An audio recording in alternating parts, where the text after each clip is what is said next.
Men oddiy kelin Binafsha Sultonova. Harbiylar oilasiga kelin bo'lar ekanman.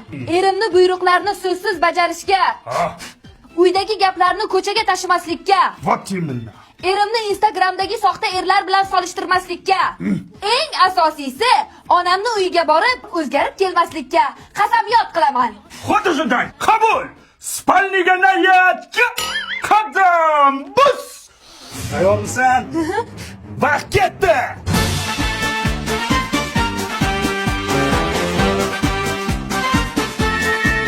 Bo'ldim. Yo'q, 8 sekund. Mehmon kutish operatsiyasi muvaffaqiyatli yakunlandi. Akubga tushib, kompotlanovchi. Akub nima u? Podloga. Davay. Shtabda kechga nima ovqat? Kechgami sergo'shgina, yog'liqqina qoz-qartalar bilan do'ppichaday osh qilib qo'yganman. Kechga mayor strelbaga chiqar ekanda. Strelbangiz nima u? Daga.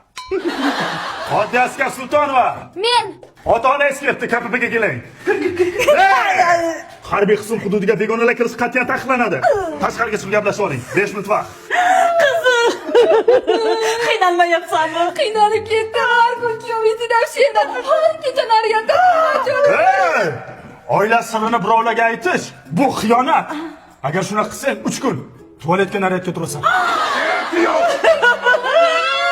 Oyjon, harbiy o'g'lingiz menga har kun har xil mashqlar qilib qiynavordi.